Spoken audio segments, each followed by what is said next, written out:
خوبصورت نقاد، خوبصورت انسان سجاد بلوچ، فرد عباس شاہ صاحب پر اپنے خیالات کے اظہار کریں۔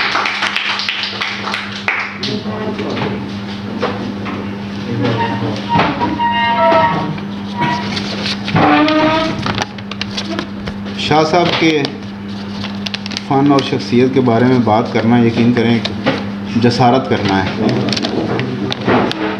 میں نے کوشش کی ہے، اپنے کچھ ٹوٹے پھوٹے الفاظ پیش کرتا ہوں۔ کچھ تاثرات ہیں، ایک تو شاہ صاحب کی شخصی حوالے سے اور ایک ان کے جو فنی جدید تر رجحانات ہیں اس کے حوالے سے تھوڑی سی بات کی ہے۔ فرد عباس شاہ، شاعروں اور شاعری کا مثبت امیج۔ یہ میرے کالج کے ابتدائی دنوں کا ذکر ہے جب ایک دوست نے شام کے بعد عنایت کی۔ اس وقت سوشل میڈیا جیسے تیز ترین ذرائع وجود میں نہیں آئے تھے۔ میں ضلع اٹک کی ایک دور افتادہ تحصیل فتح جنگ کے ایک کالج میں زیر تعلیم تھا۔ اس زمانے میں اس کتاب کا وہاں پہنچنا فرد عباس شاہ کی شہرت کا اندازہ لگانے کے لیے کافی ہے۔ مجھے آج بھی یاد ہے کہ اس کے کور کا ایک کونا پھٹا ہوا تھا۔ اس دوست نے بتایا کہ اب تک کئی دوست اسے پڑھ چکے ہیں۔ اس کتاب کے اب تک 100 ایڈیشن شائع ہو چکے ہیں، تو آپ اندازہ لگائیں کہ اس کے قارئین کی تعداد کتنی ہوگی۔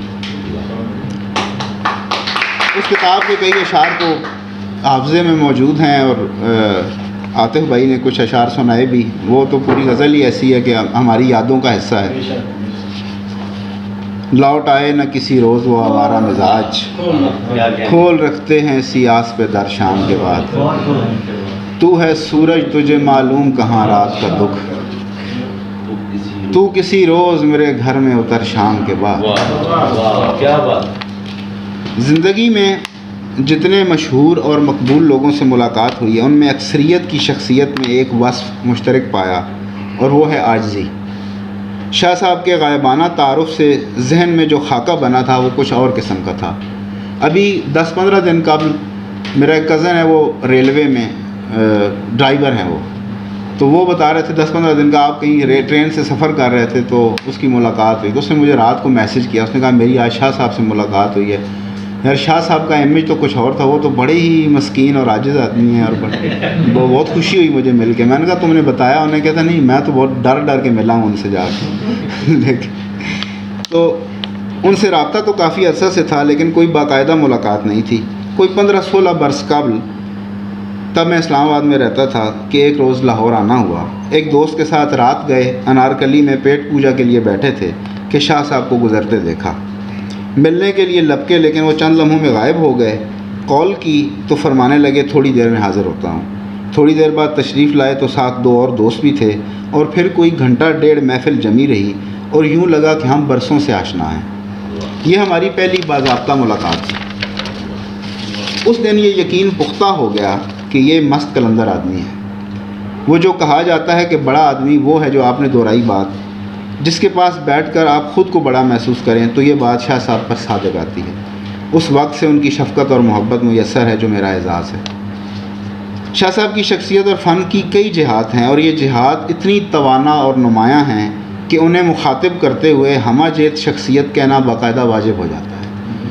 اور حقیقتاً ہر فن مولا شخصیت ہیں۔ ان کے فن اور شخصیت کے بیشتر حوالے یہاں دوستوں کو معلوم ہیں، اور فیصل بھائی نے بہت تفصیل سے ان کا ذکر کیا، سو ان کا دہرانا میں ضروری نہیں سمجھتا۔ تو آگے چلتا ہوں۔ میں ان کی شخصیت کے ایک مضبوط اور بھرپور تاثر کے بارے میں بات کرنا چاہتا ہوں کہ جس پر بات ہونی چاہیے، اور خاص طور پر علم و ادب سے وابستہ لوگوں میں تو ضرور ہونی چاہیے۔ وہ ہے ان کا شعر و ادب کو وقت دینا، بھرپور مطالعہ کرنا، اور دنیاوی معاملات کو بھی بہترین انداز میں نبھانا۔ اکثر لوگوں کو شاعروں سے ایک شکوہ رہتا ہے کہ وہ عملی طور پر سست الوجود ہوتے ہیں۔ جس طرح صحافی اور وکیل کو لوگ کرائے پر گھر نہیں دیتے، ایسے ہی شاعر کو رشتہ دیتے ہوئے ڈرتے ہیں۔ کہا جاتا ہے کہ شاعری میں بڑے بڑے دعوے کرنے والے حقیقی زندگی میں اس کے برعکس رویوں کے حامل ہوتے ہیں۔ شاعری میں بڑے بڑے دعوے کرنے والے حقیقی زندگی میں اس کے برعکس رویوں کے حامل ہوتے ہیں۔ ایسے لوگوں کو جواب دینے کے لیے ہمارے پاس فرد عباس شاہ کی صورت میں ایک بہترین مثال موجود ہے۔ آپ جانتے ہیں کہ انہوں نے دنیا کا پہلا اسلامک مائکرو فائنانس ماڈل بنایا۔ جب مجھے یہ علم ہوا تو میں سوچتا رہا کہ یہ شخص اتنا وقت کہاں سے لاتا ہے۔ اور کمال یہ ہے کہ اتنی مصروفیات کے باوجود میں نے انہیں کبھی عجلت میں نہیں دیکھا، ورنہ آج ہر طرف ایک جلد بازی اور عجلت دکھائی دیتی ہے، لیکن میں نے انہیں ہمیشہ پرسکون اور مطمئن پایا۔ کچھ پرانے دوست جو بوجوہ شعر کہنا ترک کر چکے ہیں یا اب کم لکھتے ہیں، جب انہیں فن کی جانب توجہ دینے کا مشورہ دیا جاتا ہے تو اکثر یہ عذر پیش کرتے ہیں کہ مصروفیات کی وجہ سے وقت نہیں ملتا۔ ویسے ان میں سے بیشتر کی مصروفیات تو خود ان کے لیے اور ادب کے لیے واقعی کسی نعمت سے کم نہیں، لیکن کچھ ایسے ضرور ہیں کہ جن کو لکھنا چاہیے، اور ایسے لوگوں کے سامنے فرات آباد شاہ کی مثال دی جا سکتی ہے۔ انہوں نے زندگی کے ایک پل سے بہت کچھ مثبت کشید کیا ہے۔ وقت سب کے پاس ایک جیسا ہوتا ہے، یہ تو ہماری ترجیحات اور منصوبہ بندی ہے جو اس وقت کو محدود یا وسیع بناتی ہیں۔ اتنی جہات میں کمال حاصل کرنا وقت کی بہترین منصوبہ بندی نہیں تو اور کیا ہے۔ میں بلا خوف تردید یہ کہہ سکتا ہوں کہ شاہ صاحب شاعر برادری کا افتخار ہے۔ فرات آباد شاہ کا سب سے بنیادی اور معتبر حوالہ شاعری ہے۔ فیصل بھائی جب بات کر رہے تھے انہوں نے کہا کہ شاہ صاحب کا دعویٰ ہے کہ نظم میرا جو ہے وہ پسندیدہ میدان ہے، تو میری جو رائے ہے وہ تھوڑی سی مختلف ہے۔ اس کے بعد میں جو شاعری پہ بات کرنے جا رہا ہوں اور جو ان کے جدید ترین رجحانات ہیں یا اس وقت وہ جو شعر کہہ رہے ہیں وہ اس کا مجھے رجحان زیادہ غزل میں اب دوبارہ مجھے نظر آتا ہے۔ شاہ صاحب کی شاعری کا تازہ ترین رجحان کے متعلق میری چند گزارشات دیکھیے، کیونکہ میری نظر میں کسی زندہ شاعر کو اس کے حال میں دیکھنا چاہیے کہ کیا وہ اپنے عہد میں ریلیونٹ ہے اور کس حد تک ہے۔ جب ہم کہتے ہیں کہ فلاں شاعر روایت سے جڑا ہوا ہے تو اس کا مطلب در حقیقت یہ ہوتا ہے کہ وہ روایت میں موجود جدت سے جڑا ہوا ہے۔ ہر عہد کی بڑی اور جدید شاعری ہی آئندگاں کے لیے روایت کا درجہ حاصل کرتی ہے۔ ہر عہد میں جدید اور بڑی شاعری کی مقدار بھی بہت کم ہوتی ہے، لیکن وہی شاعری ہوتی ہے، باقی سب مایا ہے۔ ہمارے عہد میں بھی شاعری دو طرح کی ہو رہی ہے، ایک وہ جدید شاعری جو روایت سے جڑی ہوئی اور تازگی لیے ہوئی ہے اور شاندار بھی ہے، اور ایک وہی روٹین کی جدید شاعری جس کا آج کل بہت شور اور شورا ہے۔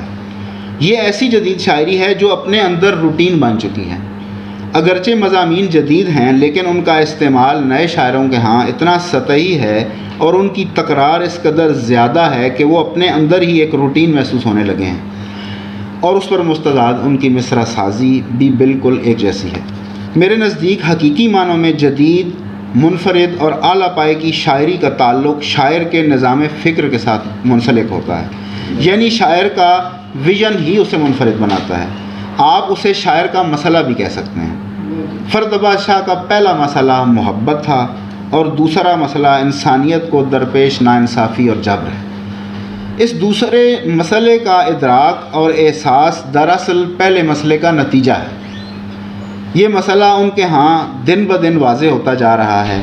دراصل محبت ہی وہ جذبہ ہے جو انسان کو حوصلے اور وقار کے ساتھ جینا سکھاتا ہے، یعنی کسی شاعر کا بتدریج اپنے کینوس کو وسیع کرتے جانا اور انسانیت کو درپیش مسائل کی طرف زیادہ متوجہ ہونا اس کی پہلی محبت کی عظمت کا ثبوت بھی ہوتا ہے۔ عمدہ تخلیقار ہجر و وصال کا تذکرہ محض اپنی ذات کے تجربے کے اظہار کے طور پر نہیں کرتا بلکہ ذات کی دریافت کے عمل کے طور پر کرتا ہے، یا کم از کم انسانی تہذیبی تسلسل میں انسان کو درپیش صورتحال کے تناظر میں معروض کے ساتھ جوڑنے کی کوشش کرتا ہے۔ ایک باکمال تخلیقار کے ہاں معاشرتی انتشار کی فرد واحد اور اجتماعی ہر دو صورتوں میں حیثیت مرکزی قرار پاتی ہے۔ فرات آباد شاہ امن و محبت کے گیت بھی گاتے ہیں اور انسانیت کو رونتے جبر کے خلاف احتجاج بھی کرتے ہیں۔ ان کا تازہ ترین مجموعہ مزاحمت کریں گے ہم تو بالکل ایک نئی جست اور نئی سمت کی واضح خبر دے رہا ہے۔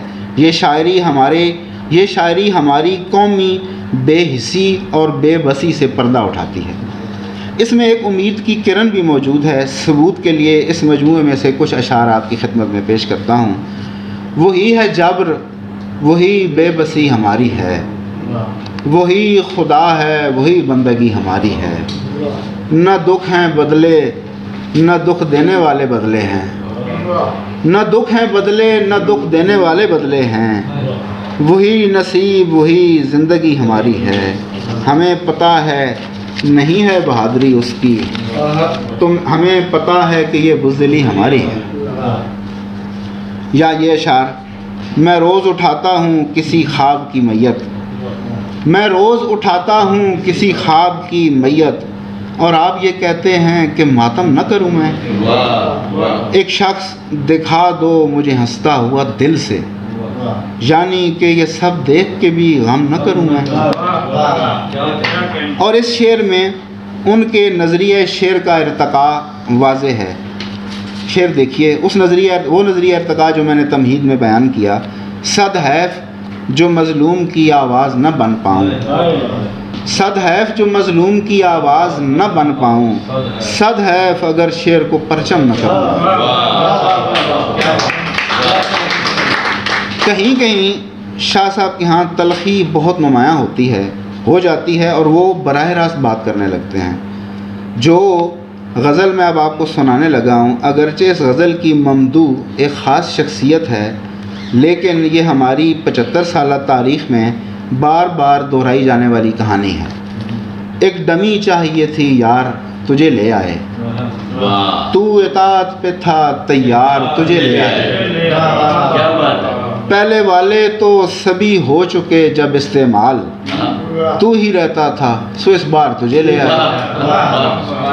حق پرستی انہیں لگتی ہے خطرناک بہت، ان کو مرغوب ہیں بیمار تجھے لے آئے، اب تجھے کوئی خریدے نہ خریدے یہ لوگ، مثل یوسف سر بازار تجھے لے آئے۔ شہر والوں کا یقین توڑنے والے دشمن، جو سمندر کے ہیں اس پار تجھے لے آئے۔ فرد بادشاہ کے ہاں ہمیشہ کچھ الگ کرنے کی دھن نظر آتی ہے۔ اس خرابے میں کچھ کرنے اور بہت بہتر کرنے کا جذبہ اور جمود کی بجائے تحرک اور عمل کا اعلان ان کے ہاں نمایاں تر ہوتا جا رہا ہے۔ فرد بادشاہ وسیع المطالعہ آدمی تو ہیں ہی، لیکن جیسا کہ دوستوں نے عرض کیا، وہ ماہر معاشیات، ننجا ماسٹر، ٹرینر، صحافی، ادیب، نقاد، ٹی وی اینکر اور خدا جانے کیا کیا ہیں، سو ان کا مشاہدہ بھی بہت وسیع ہے۔ انسان کا زندگی کے جتنے شعبوں سے اور جتنے زیادہ لوگوں سے پالا پڑے گا، اس کے مشاہدے اور زندگی کے بارے میں شعور، ادراک اور ویژن میں اتنا ہی اضافہ ہوگا اور اس میں اتنی ہی وسعت پیدا ہوگی۔ شاہ صاحب کے ساتھ یہی معاملہ ہے۔ انہوں نے بہت شاعری کی اور کمال یہ ہے کہ اس میں شاندار شاعری کی مقدار بھی کافی زیادہ ہے۔ ان کے شعری محاسن اتنے زیادہ ہیں کہ انہیں کسی ایک مضمون میں سمیٹنا ممکن نہیں۔ فی الحال میں اسی پر اکتفا کرتا ہوں اور باقی باتیں کسی اور موقع کے لیے اٹھا رکھتے ہیں۔ آخر میں ایک خواہش اور ایک گزارش ہے کہ اب ان کی شاعری کا ایک اچھا انتخاب چھپنا چاہیے۔